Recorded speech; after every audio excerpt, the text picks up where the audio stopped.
অর্ধেক পেজ দেখ, অর্ধেক পেজ। হরে কৃষ্ণ। আমরা আজকে বেড়াতে আসছি সিলেট থেকে, সিলেট জেলাধীন উসমানীনগর থানাধীন গুপ্তপাড়ায়।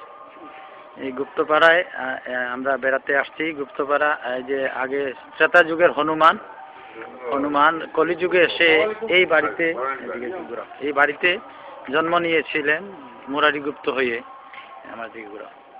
মুরারিগুপ্ত হয়ে জন্ম নিয়েছিলেন এই বাড়িতে ত্রেতা যুগের হনুমান কলিযুগে এসে মুরারিগুপ্ত হয়ে এই বাড়িতে জন্ম নিয়েছিলেন।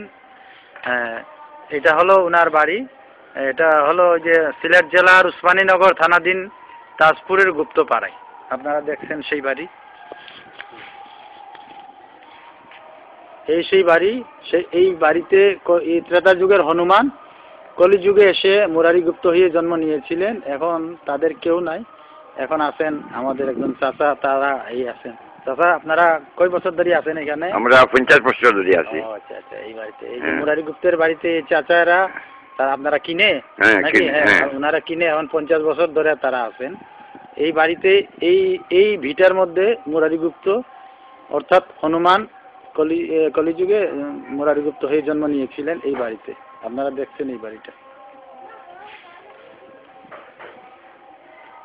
এটা হলো সিলেট জেলার চৈতন্য মহাপ্রভু। তিনি এই ধরাধামে আসার পূর্বে তিনি তাকে পাঠিয়েছিলেন এই জায়গায়। তিনি কলিযুগে, তিনি ত্রেতা যুগে বলেছিলেন, আমি যেখানেই থাকি না কেন তোমাকে সাথে রাখবো।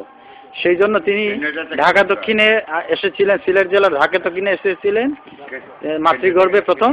তিনি আসার আগে এখানে তিনি মুরারিগুপ্তকে